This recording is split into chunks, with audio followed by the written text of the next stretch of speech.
what does $10 a lot of money mean? So, welcome. Do your homework, baby. Start from the beginning. I promise you it's worth it. While you're listening to this podcast, we are going to be in Philadelphia. We'll be at Helium in Philly. Next week, Gino's Steaks, baby. Gino's cheesesteaks. And you said there was another place we're going to check out, right? D'Alessandro's we're supposed to get to. Which we never got to. But I'm sold, man, on it's John's pork sandwich. Well, we'll fuck with that too. Yeah. But if you're in Philly, you got to do the Philly thing. You got to do the cheesesteak thing. And you know what? We're in Phoenix right now, and this is one of those where we on a good run. Here at Stand Up Live in Phoenix. Then next week we got Philly. Then the week after that we in Irvine because Cali is open back up. Yep. So we on a good comedy run before we hit Shitsville, which will be, I guess, coming up sometime soon. And I just wanted to point out, as Harry said, we're in Phoenix, where I'm from, and we're here on the first day of playoffs. Yeah!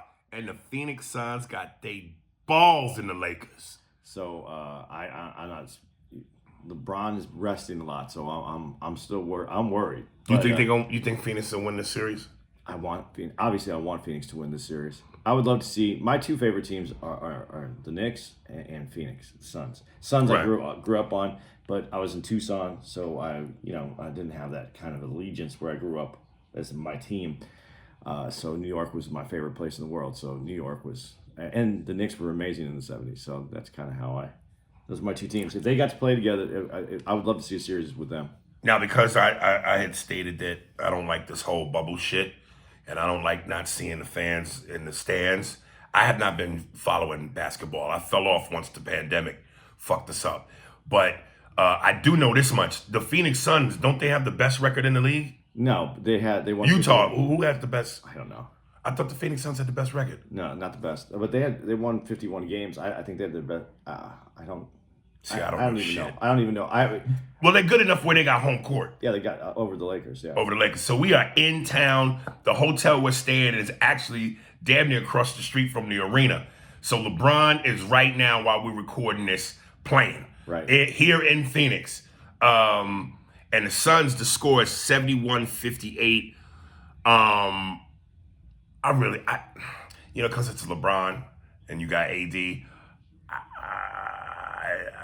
I don't want to bet against the Lakers, but I really hope the Suns dead these niggas. Because if LeBron gets outed in the first round and he doesn't win a ring this year, I think that finally puts to bed the Jordan-LeBron debate. But you're rooting against someone to make someone else better. What do you mean? You're rooting against LeBron to make Jordan better. Jordan's already the best, and it doesn't make a difference. No. You don't have to sell me on that. I'm just saying for the naysayers that will still try to keep that argument alive. I've thought that argument was dead. But for those who still believe there's life in that argument, this will put the steam out of that shit. Yeah, but Chris Paul got hurt early, and it's going to be a tough series. It was going to be a tough series with Chris Paul at 100%. It's going to be a tough series. I'm like I said, and they're resting LeBron. LeBron's not playing a lot of minutes here, so we'll see what happens. I know why you feel the way, because we saw Jordan play, so we already had this conversation. But LeBron is the greatest of his generation. No, I'm not even doubting that. Of this generation, I'm not even doubting that. But all I'm saying is for people that, because if he wins a ring this year, what is that? 5? Yeah, is that 5 now? Yeah. Is it 5? He won it'll be Lakers, Cleveland, twice with Miami. Yeah, it'll be 5 now. So he'll be one away from tying Mike.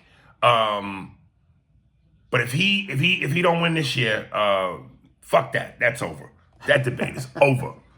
This is the final chapter of the Friday the 13th series. There's just no debate to me. It's not even. I'm not even going to worry about it. I know there's ones out there, but it's not a debate. It's not a debate. It would be fly though if tonight's our last show in Phoenix.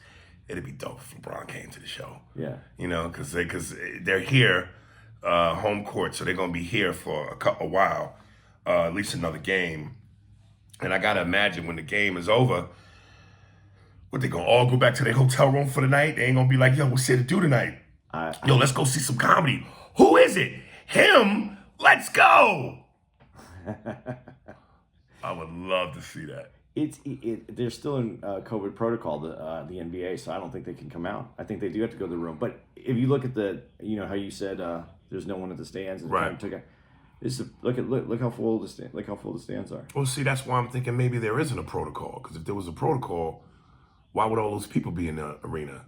But the NBA has a protocol. Like they could let people in, the fans, but the players still have to go and quarantine. Damn. I think I could be completely wrong, but that's what I heard anyway. If LeBron does come to the show tonight, I'm gonna say, yo, LeBron, man, yo, you dope, man, but yo, man, MJ's son, nah. Do you honestly think? I know Jordan would care because that's Jordan's personality, but with LeBron, the man who he is. Yeah. Do you think he would cares? care? I think they all care. The athletes, they try to act. Come on, man. Their whole DNA is built on competition, trying to be the best and be better than. So. Well, Chris Paul went back to the locker room, so here we are, and the Lakers are making a little. Well, it's just some niggas in the NBA that just stay hurt. Damn. He got hit in the neck. If he gets hit in the fingernail, he's out. No, he got hit in the neck. I think he has a stinger in the neck, and he's been trying to bring the ball up, and he's not. His control isn't all there. All right.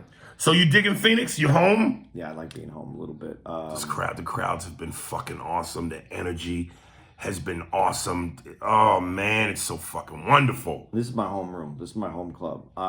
Tempe is the other club here, and they're owned by the same guys, and. They're both great clubs, so I'm happy being out here performing either ones. But this is my home. This one is the one I get more nervous for. I told you because right. When you come home, you wanna. Okay, so look at it like Stand Up Live is Yankee Stadium, and Tempe's where the Mets play. No, because they're both great in their own right. And which is the better one?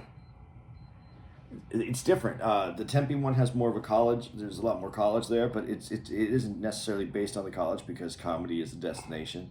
I'm going to say this. Which one do you feel more comfortable? There's something about Tempe improv that I really, really like, no matter how many people are at the show. But if I had to do, if there was a show and there was only 100 people showed up to it, right. Tempe improv all day. But a packed house, Stand Up Live, because the room is so big, and right. if you fill that room, the way it's set up, right. the way the sound is, it's unbelievable. But you've only put 100 people in that room, and I came up in that room, so we did shows where maybe there was only 75 people in the room, right. and it just doesn't have that sound. But Tempe improv, the sound is the room's set up different, so it sounds all right. This is. There's no better club out of these two. They both have. Oh, someone else got hurt in the Lakers, but they both have their ups and their advantages and disadvantages. But I like both of these clubs. This is the part about Phoenix I do like coming home to. This, and I have my motorcycle to ride around. Yeah, man. I know you talked about that, and I finally saw you when you came to do press with me the day after I got here, and I saw you on that bike, and I said, "This motherfucker really has a motorcycle, man." I'm telling you. I don't know which person it was that wrote in and said Andy is the coolest white Mex Jew on the planet. But yeah, man, it's starting to all come together, nigga. The coke, the motorcycle, the fucking, the DJing, the millionaire friends. Yeah, man, Andy's I'm starting to see it now. I'm that, when you see people that, it all makes sense. You see a big group of people and there's that one guy who doesn't really fit in with the group. Right. I'm that guy. Right. I'm the guy. Fit in with the group, but I have lots of friends because I've done my own thing this whole time. Yeah. So I wish it was more successful, but it's my own. Big shout out to Ghetto Casanova, Came out last night. Frequent writer into the show. Came out last night, supported us. Much love to you, dog. Thank you so much for the continued support. We love seeing you come to the show. We love the fact that you listen to the pod. We love the fact that you write in. So thank you, brother. Anytime anybody listens to this, man, and y'all show up at the show, it feels good. You make me smile. You make me take my earbuds out my ears and talk to you, and listen to you. And to all the other listeners that did come out, because we had quite a few people that came out. They don't write in, but they listen and they tell us about the podcast. Shout out to the dude who had the T-shirt made that said Spears and Steinberg on it. I have his name too. I'm going to grab it. That was a cool T-shirt he did. We have to follow up and get something done as well. Let's see if I can find him in here real quick. I never know how to use my phone. That's not it. But in the meantime,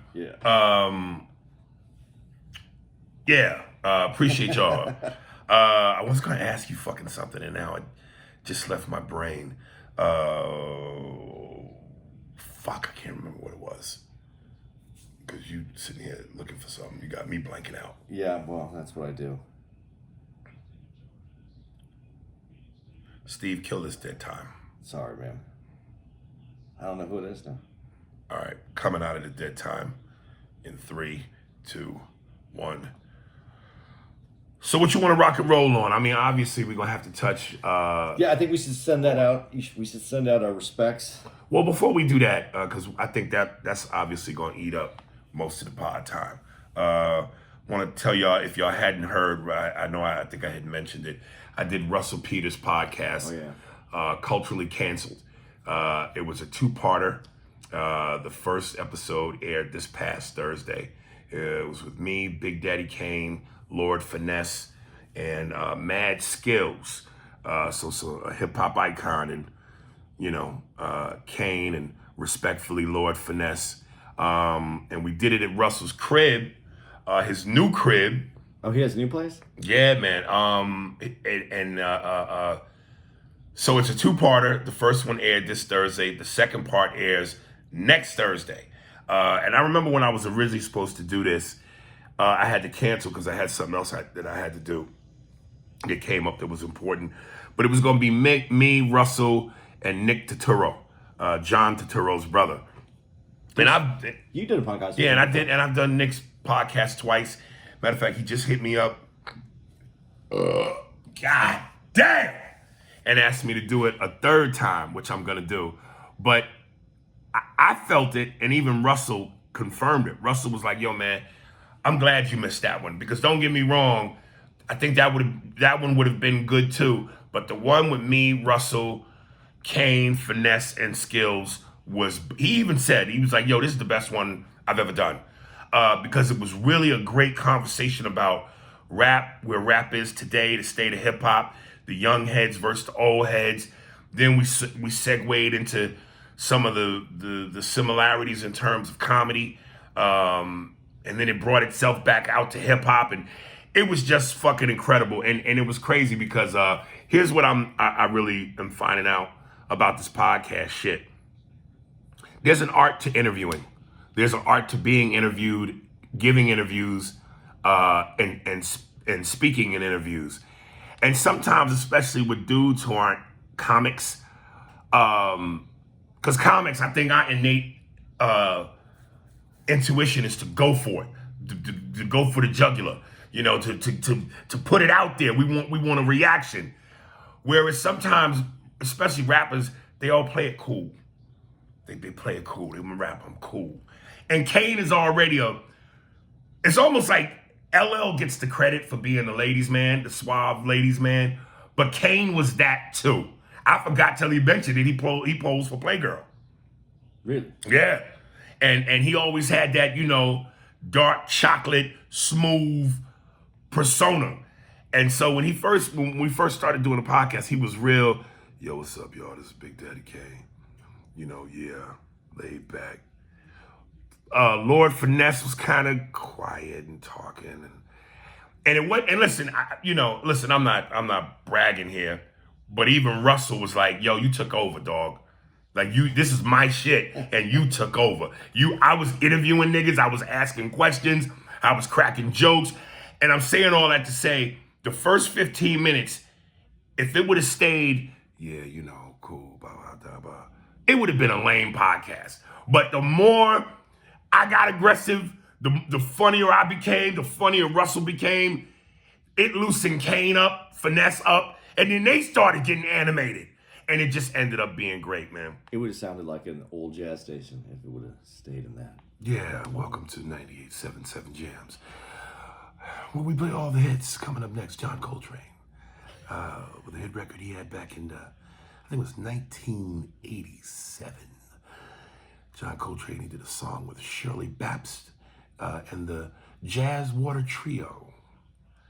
You don't want to miss this. This is a great song, guys. To all the listeners out there, dial in and you can win tickets to a free concert at the Rose Bowl 2 weeks from today in July. It's going to be great. Here's John Coltrane. Yeah, so, and you don't want that. You might, if you ever get tired of being on the road, you might want to switch over. Dude, do you know how much I've practiced that?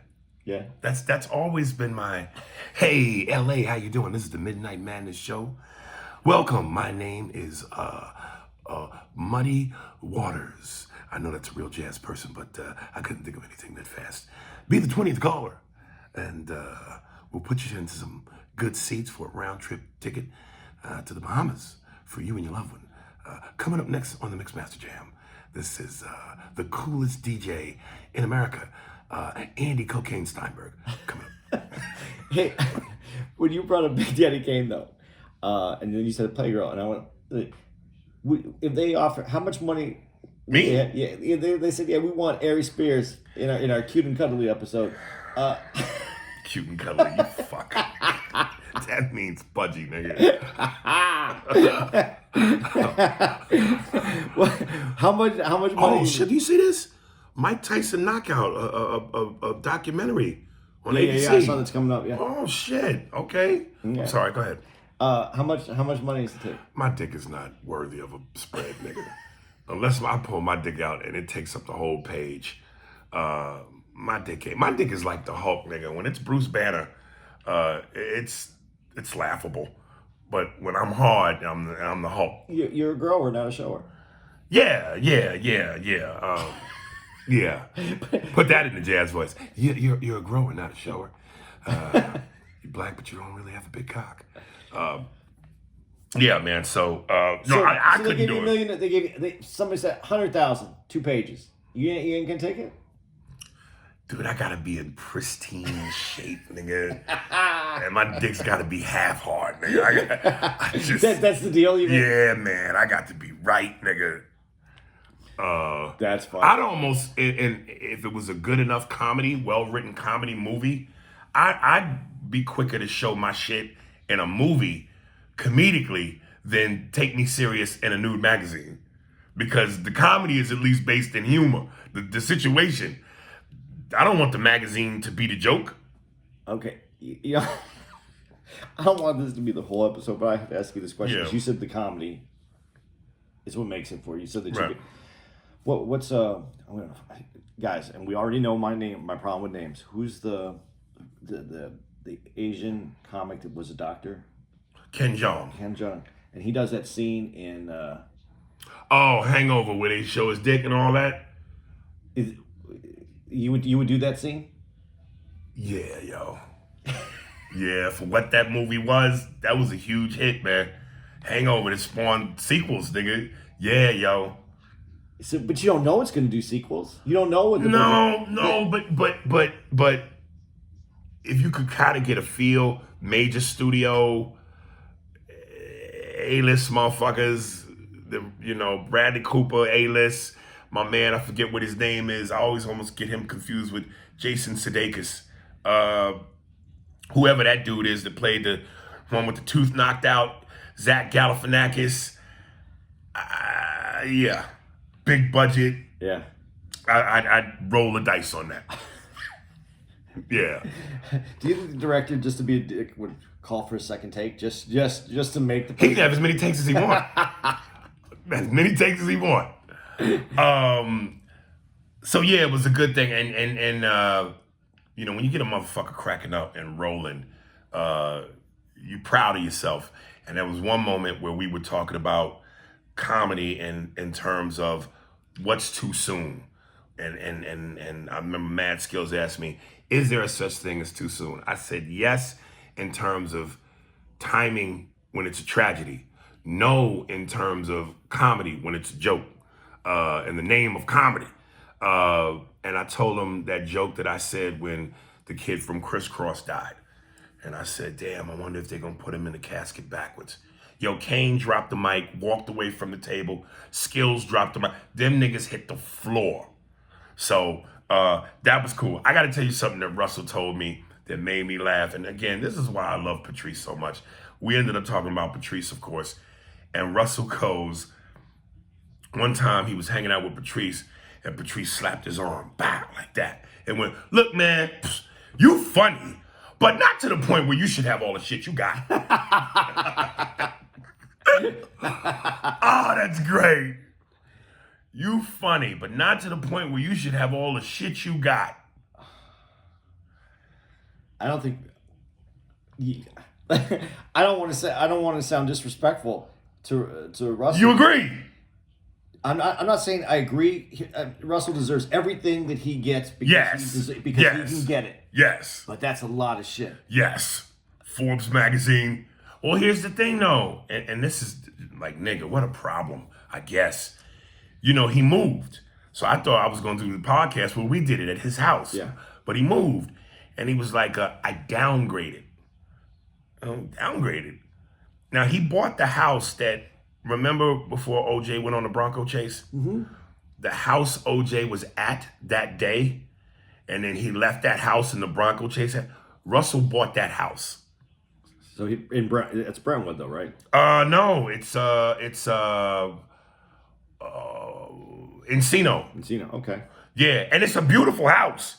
It ain't what his house was, but it's a beautiful house. The front door is all glass, and it's fucking like a museum. Like you walking into it's a beautiful house. It's smaller, but I'm like, nigga, this is a downgrade, but it's a downgrade. And Russell told, I said, and I pulled him aside, and I was like, and it's got that, when you walk in, we did the podcast in this pool area. The pool area, hangout, cabana area, looks like a hotel, like a nice hotel pool.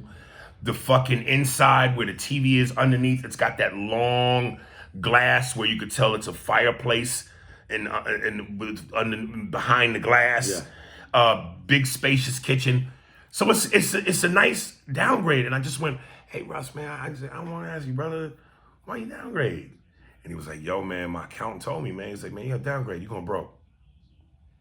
Well, yeah, you can't keep spending money, though, all the time. Like, well, no, but he said, between my divorce, $200,000, I got to pay these lawyers. And he said, you know, I'm not working like I was working before. Well, yeah. Yo, man, and this is where I go, this is one of those where it makes you step back and go, Aries, you do a lot of bitching. But nigga, you are working. Yeah. Now, Russell is, you know, known all over the world. I mean, he can sell out arenas, but it ain't happening. Because, yeah, everything got shut down. But everything's been shut down, but I've been still I've had my cancellations and moved dates, but I've been working, nigga. Yeah. I know. I'm the luckiest opener that's out there right now.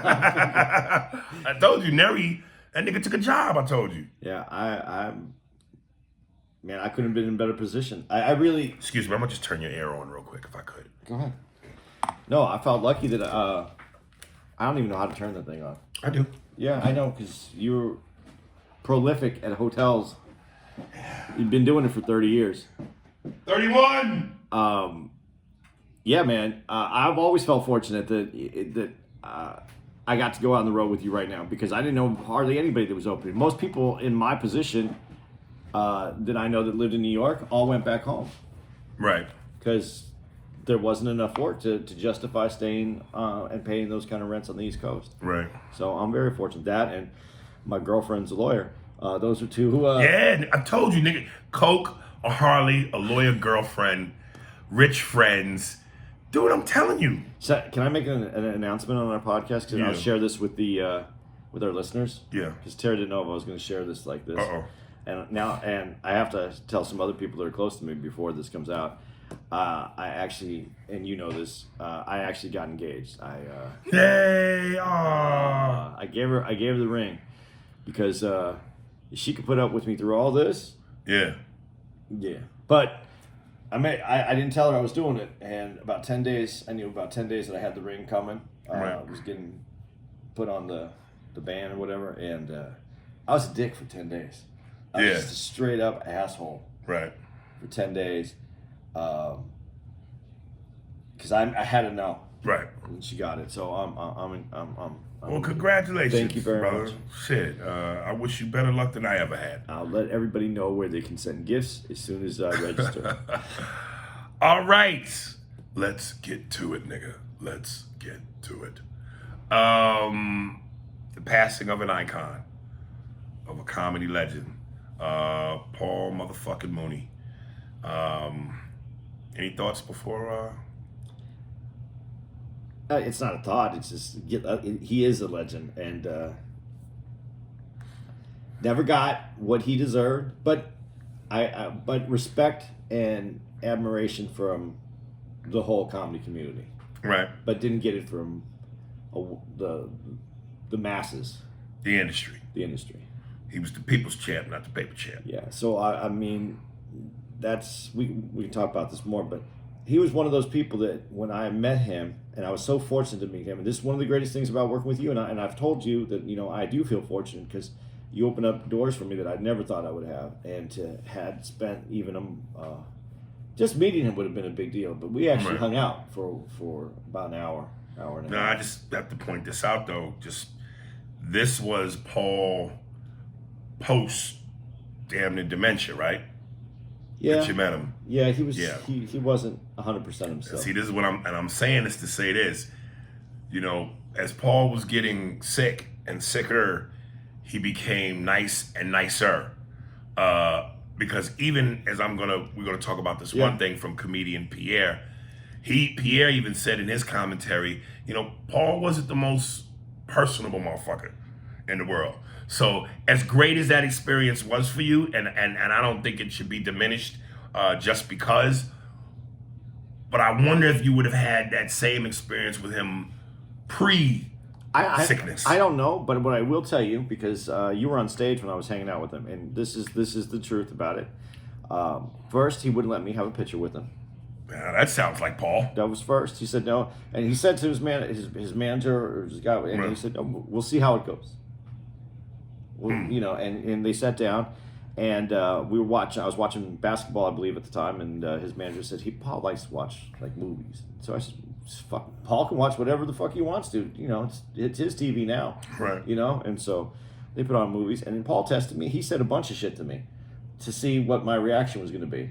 And you remember what he said? Yeah, well, he was telling me about all the old Hollywood women and how they like to fuck black dudes and how they like to fuck him who he fucked. And he was just seeing how I would react to this kind of things that he was saying. The whores. Brett Butler, yeah? You know, it was forbidden for the white woman to taste that black fruit. You know, most of the men they fucked were their husbands. The 50s and the 60s and the golden years. When they were housewives, they did what they were told, and when their white zaddies came home, they bent over and took it like a champ. But then when their husbands weren't looking, they drove to the other side of town where the niggas live. For what reason? We know what it is. That huge monkey cock. Forbidden niggas. It's the best tasting fruit. Like they say, the darker the nigga, the sweeter the berry. Go ahead. So yeah, what you just said right there, all that.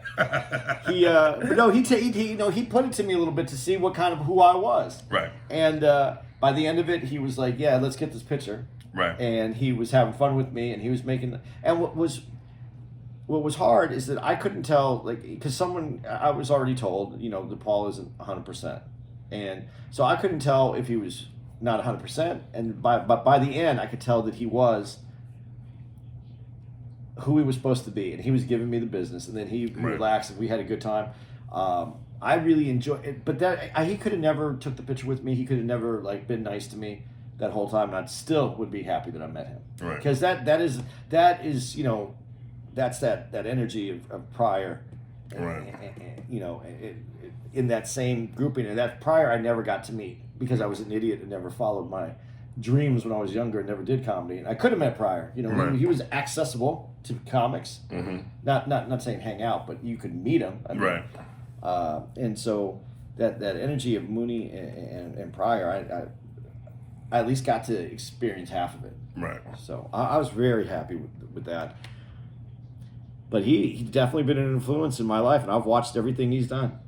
Brett Butler here again. Before we sign off, let me just say to all the white women out there, who still love niggas, keep doing what you're doing. We love fucking you for the culture. It's a revenge thing. There's nothing better than getting jammed in the ass with nigga dick and when he comes being shot with monkey juice. And I wonder why more people don't listen to this podcast. I sent out a tribute video and I'll recreate it a little bit. Homie, I'm gone. All of you know it. I was a goddamn genius. Hollywood did not give me my flowers because I was too black, too real, too raw, too strong, too truthful. But I was a goddamn genius. I invented comedy when the first jokes were written on the caves and hieroglyphics. Nigga, I wrote them. White people, all of you, all of the shows I've written on, all of you have taken from me. All of you. First you stole niggas, then you stole my material. I know you, and you scared of me. I know you're scared of me. I watch you run out of the clubs like little bunny rabbits. You're scared of me, but you can't run from me. Now that I'm dead, I will come get you in your dreams. I will chase you at night. I am Freddie Nigga. You cannot run from me. And I'm going to confirm now, God is black. That's right, baby. God is a nigger. God is Al Green. I did that post, and here's something I thought about, and it's so disheartening. First of all, shout out to D.L. Hewley, Bill Bellamy, Russell Peters, Guy Torrey, and someone who I've never met, Amanda Seales. You know who that is, right? Yes. All of them reposted my shit, but Amanda Seales has 1.8 million followers. And because of her, over 200,000 people saw it. And then between D.L. Hewley, Russell Peters, Bill Bellamy, and Guy Torrey, and what I posted myself, almost at 1 million views. And Cedric was going to do it, but he couldn't figure something out on how to do the repost. And it just, it's so crazy to me that this should be automatic. I wish black people, and I've said this before on the podcast, this Hollywood circle, this black Hollywood circle is so very small. Why don't we support each other? If we were like the mafia, again, like when you look on the movies and they got the FBI got the board and they got the head boss picture at the very top of the pyramid and everybody beneath them is a capo, a soldier, a lieutenant, but then there's the boss. If all of us were to connect like that and repost each other, and we should be able to call each other up and go, yo, I just put something together, repost my shit. Okay, I got you. Do the same for me. We should all be able to go viral. There's no reason none of us shouldn't be going viral every fucking single time. And it's so fucked up that we don't do that for each other. It should be automatic. So thank you. And I hit Amanda because I know her, but I don't know her. I know her from comedy. Yeah. And I was like, yo, Queen, I know you didn't have to do that. Thank you so much. It meant a lot. And she was like, no problem. I respect you. And obviously, I don't have the kind of followers or a lot of celebrity followers. I got a few, but I don't have a lot of celebrity followers. But I'm looking at the comment section and their shit from my post. And I mean, Wanda Sykes. Oh, that was fire. Motherfucking John Legend. Yo, Aries is incredible. Fucking Layla Hathaway. And on and on and on. And I'm going, that right there is the networking. Like maybe people that didn't follow me before now see my shit and go, yo, I'm gonna follow this nigga. And I think it's so fucking crazy that we don't do this for each other, man. Start your own movement. Start your own Black Hollywood Mafia. Yeah, well, all that sounds nice, and I always try to start something, but when you're carrying a lot of weight by yourself, you get tired quick. Have you posted anybody's shit? Yes, nigga, okay. All the time. Then follow up with them. Let's start posting our shit together. I hear you. I'm not telling you that would work. I'm just saying someone has to be the catalyst. And it's funny. It's because I asked Tiffany. I spoke with Tiffany, and I said, "Hey, Tiffany, can you repost this?" And she said to me, "Yeah, I have to watch it first and see if it's in alignment." And I said, "Alignment? Boy, that Hollywood talk." And she said, that ain't Hollywood talk. That's protect the brand talk. And so I hit her back and I said, Tiffany, I shouldn't have to explain this to you. And don't worry, I mean, I get it. Unless if I was sending you something foul and crazy, anti-Semitic, racist, fucked up, sexual and bad nature, I get it. But if you already know, and I'm telling you, Cedric tried to repost it, this one, and this one reposted it. That's just about showing love within our comedy community and support. So what are you talking about? Alignment. And I just felt like, I don't know, she might be on her Hollywood shit, man. Well, but she does have a brand to protect. Hold on one second. I might have to take that. This might be my car, sir. Hold on. Okay. Oh, sure. Okay, go ahead. I'm sorry. Steve, clean that up, please. Going back to Andy in 3, 2, 1. But she might have a brand to protect. Well, I'm sure. I'm not saying she doesn't. But again, I'm just simply saying it in terms of, unless I'm sending you something that right that is going to be like, oh, I can't post that. But I'm telling you, all these people reposted it. Right. So it's got the official USDA seal of approval on it. Yeah, but Tiffany, as big as Tiffany is, she came up a hard way. She worked a long time. We all do. And then popped, though. And she did it later, though, in life. And I'm sure she's trying to protect it and make that last as long as possible. Right. So that, I mean, I understand what you're saying. I really do. I understand what you're saying. But generally, someone who comes into it a little bit later is a little bit more protected because they just got there. They're trying to figure their way out. Or I would look at it as somebody who came into it a little bit later has gone through enough to know what it's like to struggle, to know what it's like to need that help, to know what it's like to need that push. If you Tiffany Haddish and you got 15 million followers and you repost that, you know how many eyes that puts on me? You know how much that helps me? Yeah. I'm just asking. And I said to Tiffany, I said, Tiff, ever since you blew up, I've never asked you for anything. I ain't asked you to put me in shit. I haven't hounded you. I don't even call you because I know you on another level now. But I'm just simply asking, can you help my numbers come up, which helps me in the long run? So again, I know it's a delicate thing because I get the brand thing. But like I said, if all these other people signed off on it out of support and love for what we do as a comedy community, a comedy family, what's the problem? Like I said, I didn't disagree with you. I'm just also seeing, Her side. And her. Again, just you're fear. I don't want to use the word fearful, but I mean you don't want you're careful about your steps because you want to make sure you get to stay in Hollywood's good graces for as long as possible. I'd like to know, this is one of those where I'd like to really throw to the listeners. Email me and tell me what you think. Because I hear what Andy's saying about, yes, you want to protect your brand, but I also think there's some validity into what I'm saying. And I would be curious to know y'all's opinion on that. Is she being Hollywood or is she being, authentically protective of the brand? Now let's get back to Paul. And listen, I'm one of those people that'll say, and I'm not saying he's not, when you know his history, the shows that he's written for, the people that he's worked with, yes, I legend. My question becomes, though, is he really, though? What's the one Saturday Night skit that you remember over all Saturday Night skits? The nigga skit with Pryor. Who wrote it? He did. Yeah. His fingerprint is on many, many things that are legendary. Is he the legend? No, he's in the background. But his fingerprint's on a lot of things. Because maybe you saw it, I didn't, maybe I don't know, but I didn't see. The news didn't even cover it, his death. I didn't really watch the news at the time, but no, I don't think they did because like I said, he wasn't mainstream. Okay. He wasn't mainstream. Comics, the comedy community knew who he was. And to your point of what you're saying, not like this is. I don't want to make this a Tiffany thing for me. It's you do what you need to do, but that's the fear. If you aren't Hollywood approved, that's what happens.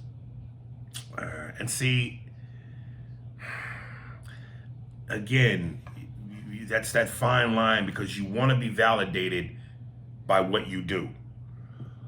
but you also don't want to feel, especially for a black performer, that you need that approval. You need their approval to be worth something. And I remember when we did the photo shoot for, this is just after we had done the first Shaq's All-Star Comedy Jam with me, Tommy, Kevin, D-Ray, and Cedric. And then they were going to put out the DVD, and we had to do the photo shoot for the cover of it. And I always thought Tommy Davidson never got his respect. For as talented as he is, for as animated as he is, I always felt he should have been a bigger star. And I remember during the photo shoot, I kind of mentioned that to Tommy. And Tommy said, but I am that. So apparently he doesn't need that validation from Hollywood. He believes he is who he is and where he is proper based on his own belief. But if the measuring stick is accolades, awards, movies, magazine covers, a certain amount of pay, a certain amount of recognition fame-wise, he's not that. On paper. You're talking about Tommy. Yeah, Tommy. Okay, yeah. But he's going, I am that. So to your point about the industry didn't give Paul that. But most would say Paul was that. Yeah, and I don't think Paul... Which counts? Well, let me ask you this. Do you think Paul, if you could say, here, Paul, here's... I don't know, because I don't know him, but I can ask the question. I can give you the legend status through comedians, through a history of comedy, and that your place is cemented in that. And maybe not as the top, not as the number one stand-up, not as the number one writer, but as a legend in there that, like I said, his fingerprints on things. Would he take that over a big career where he didn't get to say what he wanted to say, he didn't get to do what he wanted to do the way he wanted to do it? Right. Would he accept that the accolades and the money and the fame versus what he wanted to say? I don't think that he could have lived with himself if he wouldn't have said what he wanted to say. And speaking of that, let me ask you. And again, I'm. This is all back and forth for the conversation. I'm not saying that this is my opinion or position, but I'm just saying, like, you know, when you look at all of Paul's albums, it is material.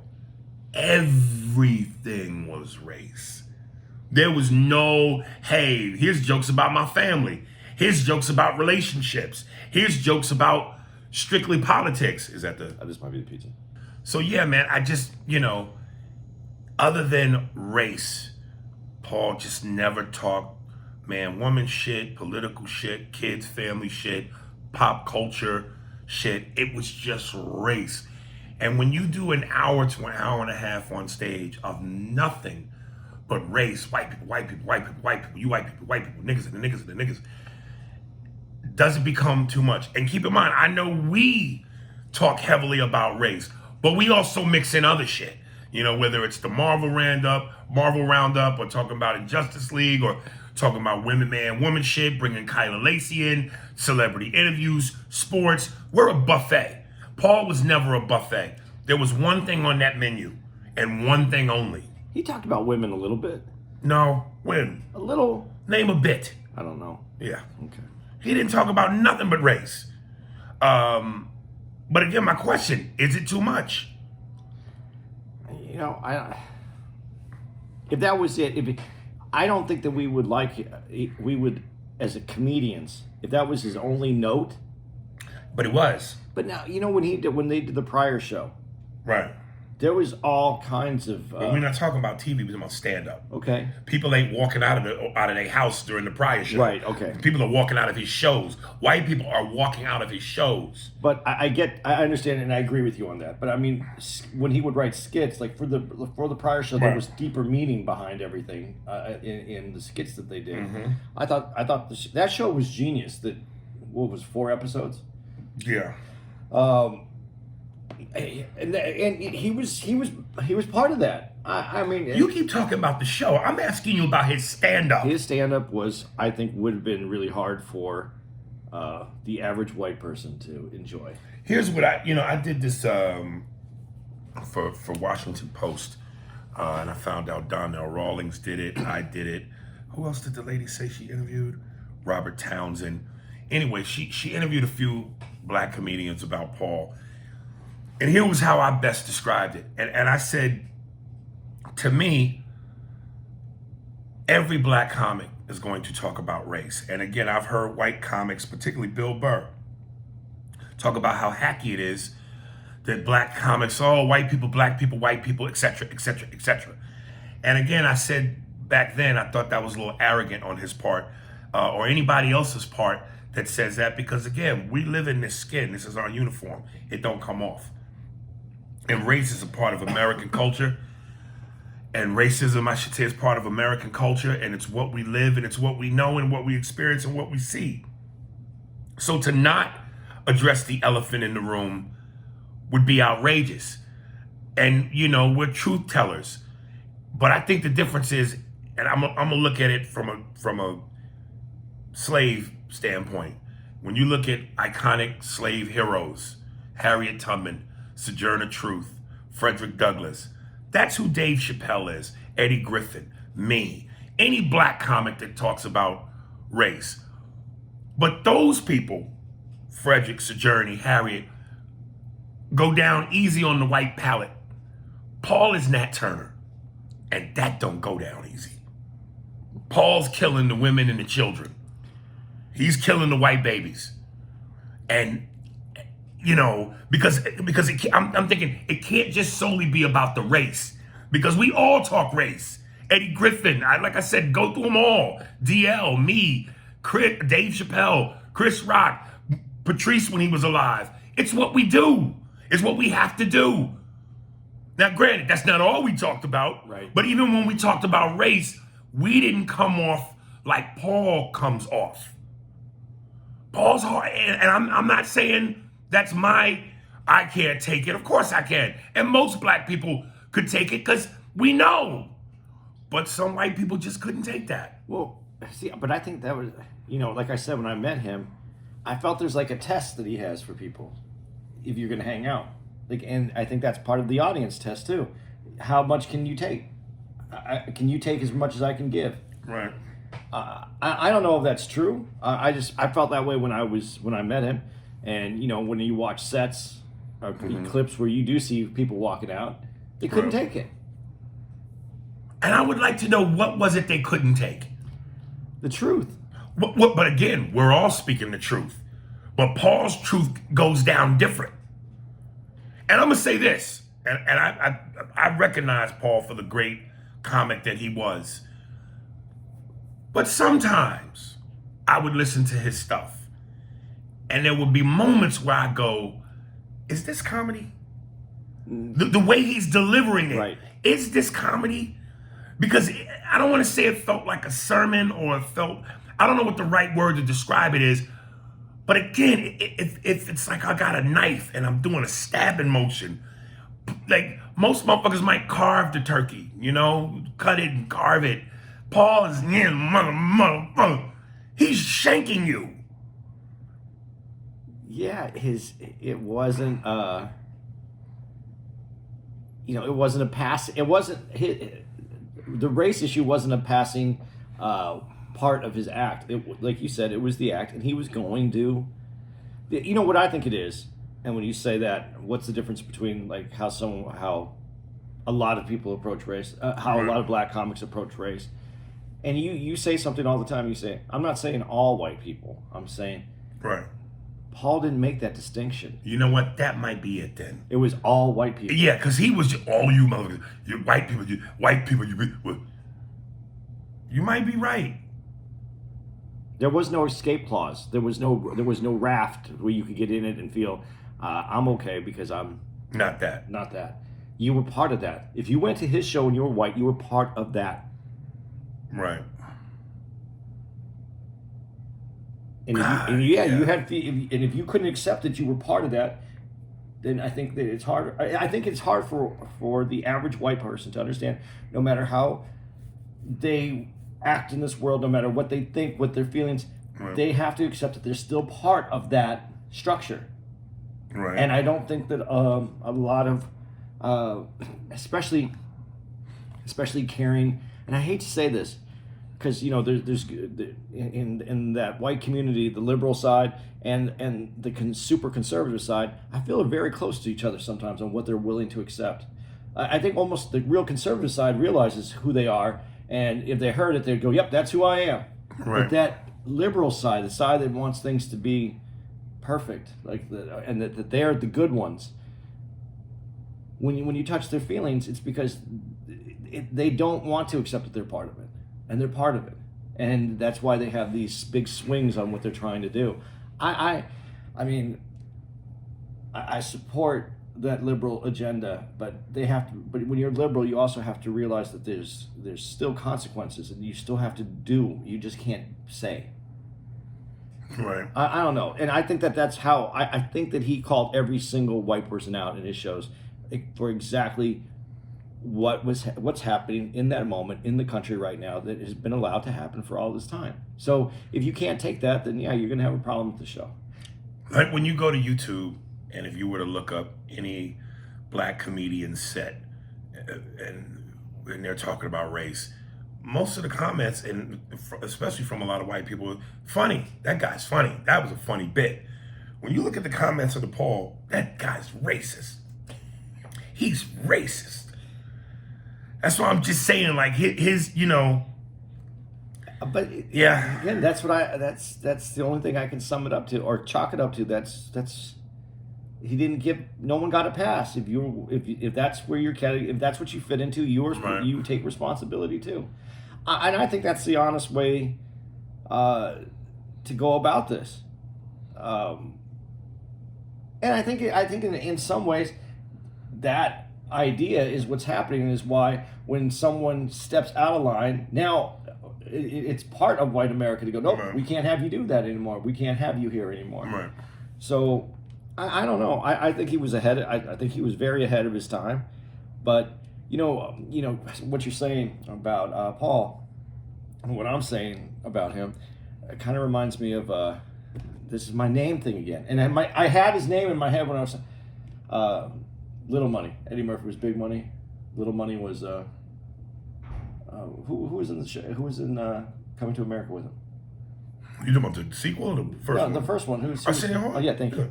How's Little Money? Well, I don't understand that. Now, at the time when Eddie Murphy was the biggest star, Oh, okay.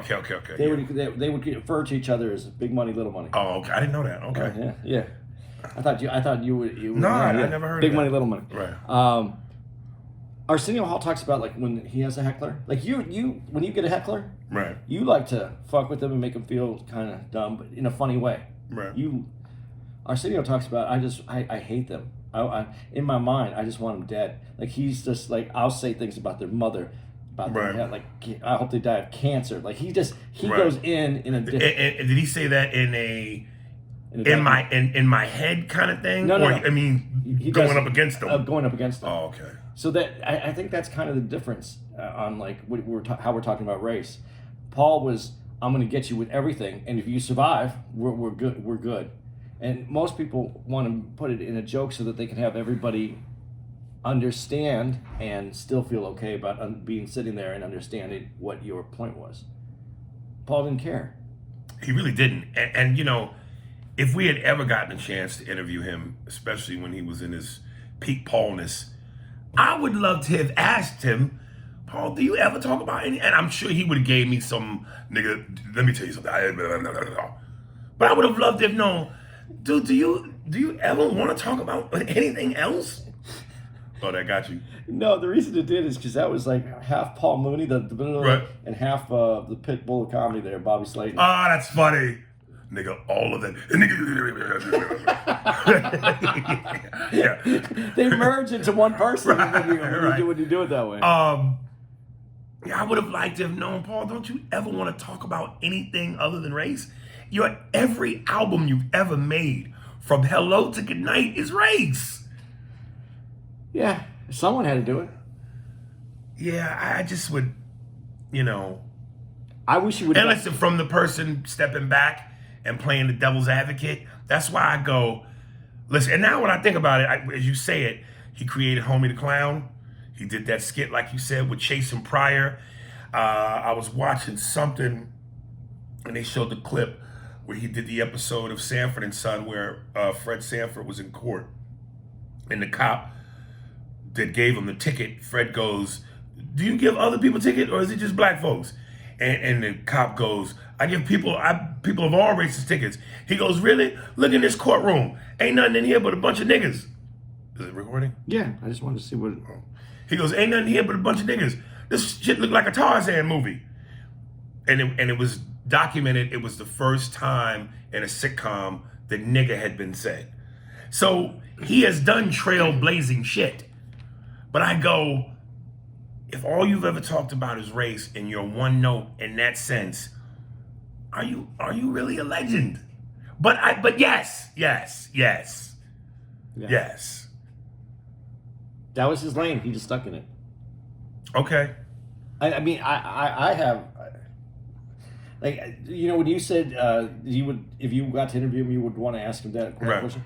When I saw him, I didn't want to say anything. I just wanted to hear him. It was just, yeah. I'm telling you, from maybe you have a little bit different because you come from two different places than I do on this. You're a comedian that is an established person that's of a status in comedy. I was going to say legend, but I know you don't like when people say that.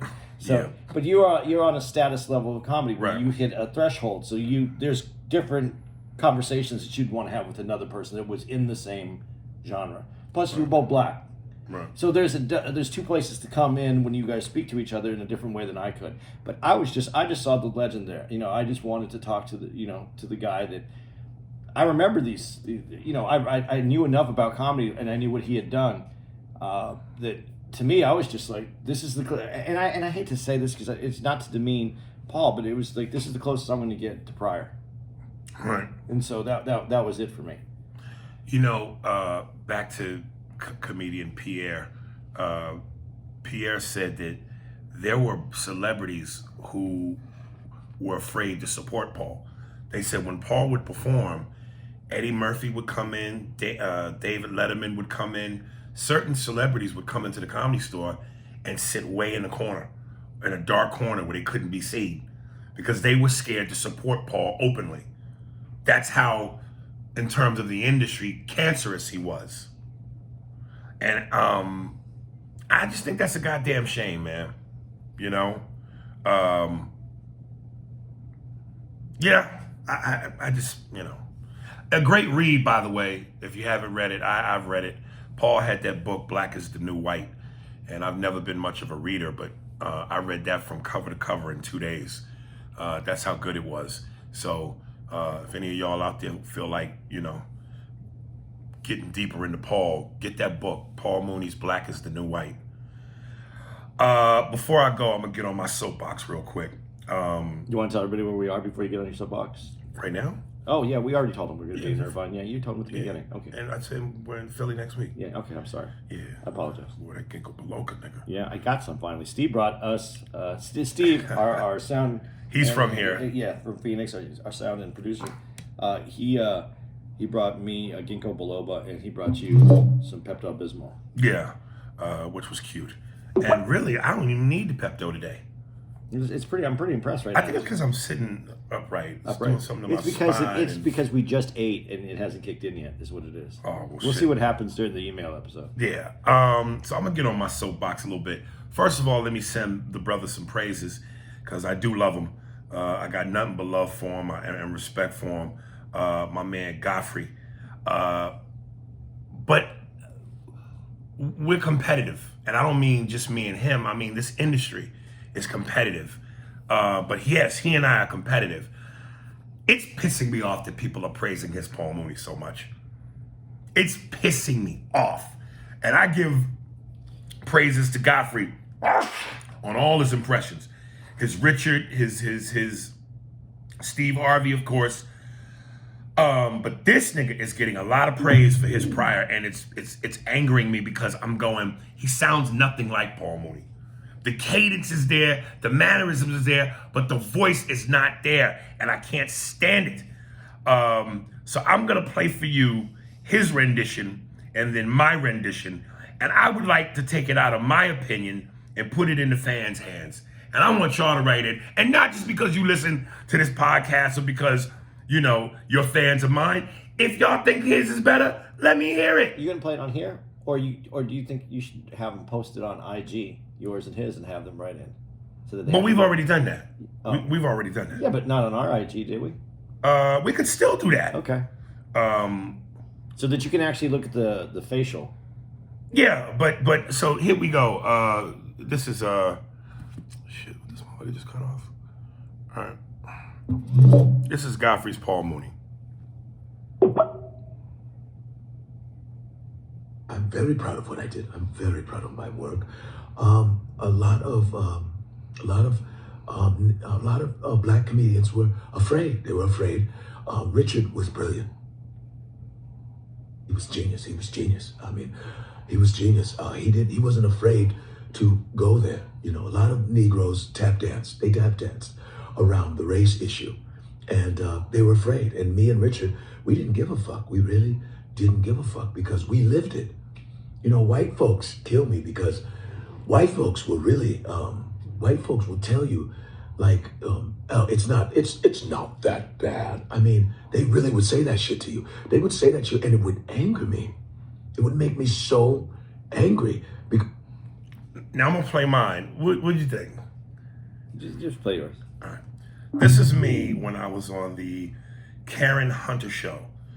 She has a Sirius XM radio show in New York, and at this time, joining us was Miss Sylvia, and I did her podcast a ways ago. So this is me doing Paul Mooney, and this is Miss Sylvia, and I love her laugh. It's so fucking beautiful and so infectious. Here we go. Damn it, where's the volume, motherfucker? Oh, okay, all right. Where are you on Paul Mooney? Let me tell you something. Them niggas, all of you niggas have been going crazy for that goddamn Popeye's chicken sandwich.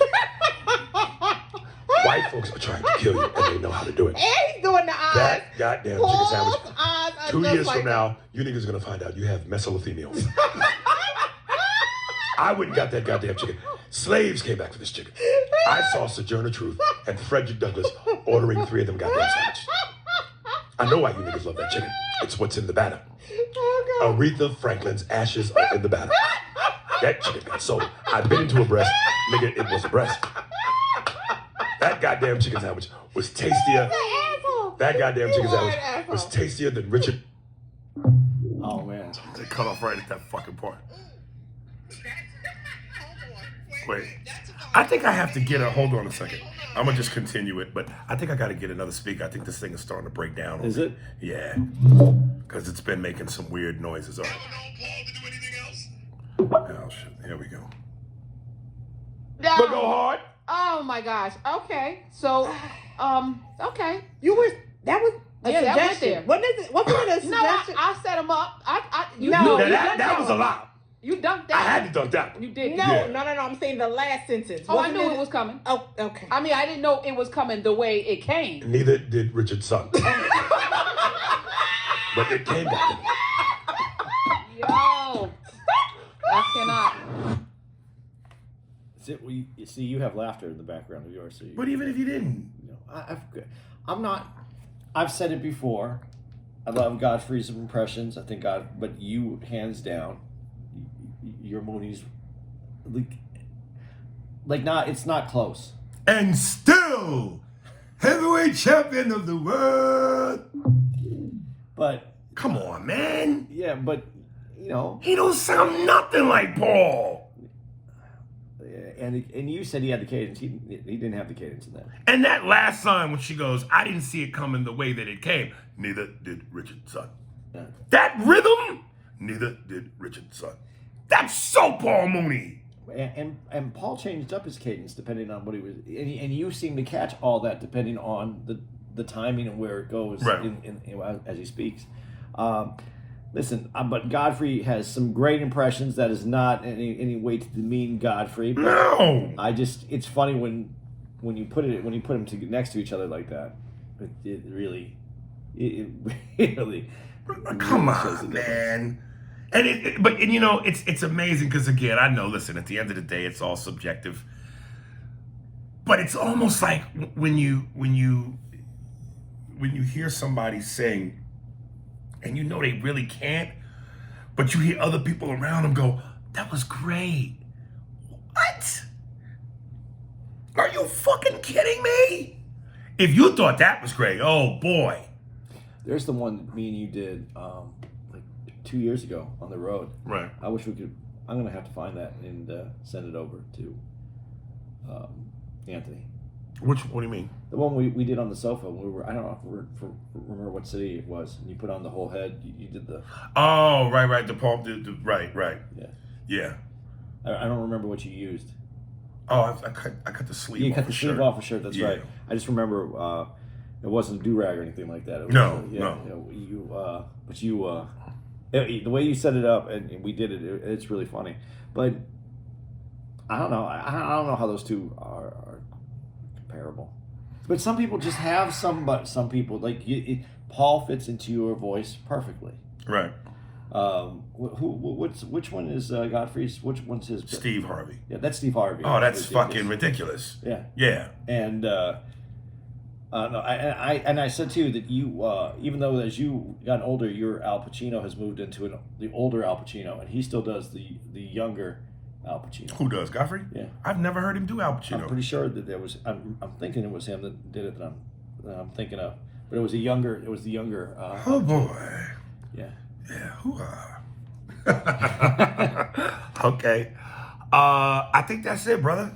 All right. I think that's it. So rest in peace to the legend. Yeah, man. Rest in peace to Paul, man.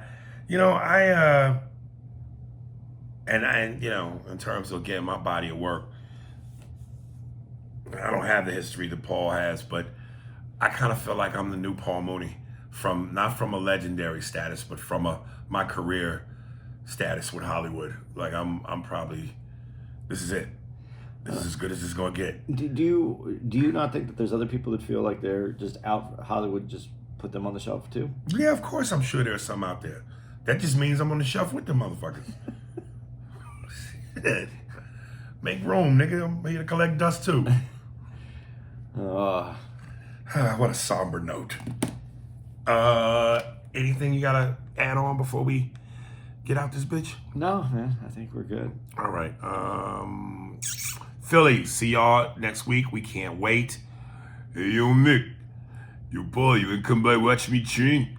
And that's it after Philly. I'm gonna become. You're not gonna enjoy being around. I'm not gonna eat bad after Philly. Okay. I'm ready to. Me too, motherfucker. Philly's it though, because I'm not fucking passing up them cheesesteaks. All right, yeah, fuck it. Irvine ain't nothing special. All right. You sticking to this? Yeah. All right. What you gonna start eating? Fish, more fish. Fish. Fish. And a lot of vegetables. Some more vegetables. Not too many. I'm not the hugest. There's vegetables I like, but I'm just not. I don't like. What's all. your favorite vegetable?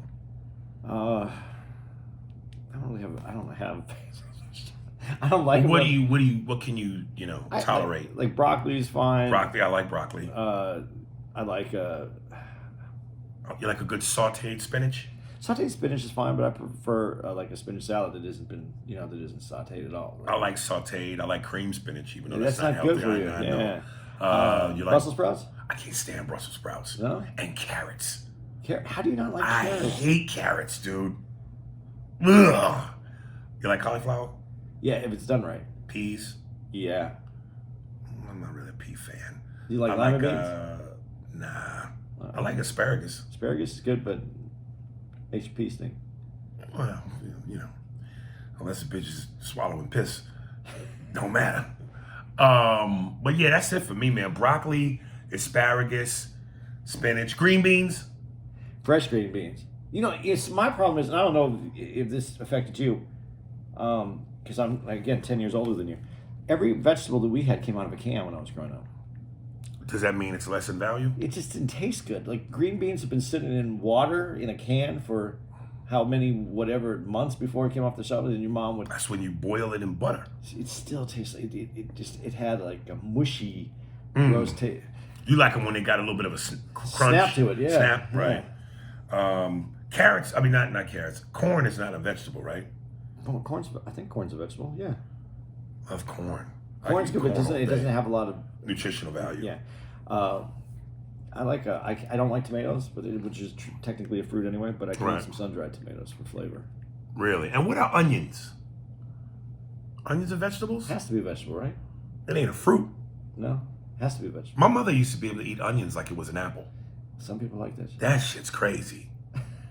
Woof. Woof. All right. This is D-Raps. He says, I'd be honored if you played my music. That's more ears that I need to hear me. I'm D-Raps, and I am the king of hip-hop, not to sound dramatic. All right, D, if we play this shit, and this shit is worthy of being signed to Garbage Bag Productions, that king of hip-hop shit gonna be a bad look, Jack. This shit better be fire. Listen to Heavy is the Head featuring Phantom by D-Raps on SoundCloud. His Facebook is DRAPSIAMHIPHOP at Facebook. D_RAPS_ I am hip hop 402 is his Instagram, and D_RAPS 402 at Twitter. Heavy is the Head. Enjoy. Before we leave, you sure you don't want to add anything? What am I supposed to add? I don't know. Just make sure before we get out of here. Well, So you got nothing? I don't think so. And that's how I get pussy.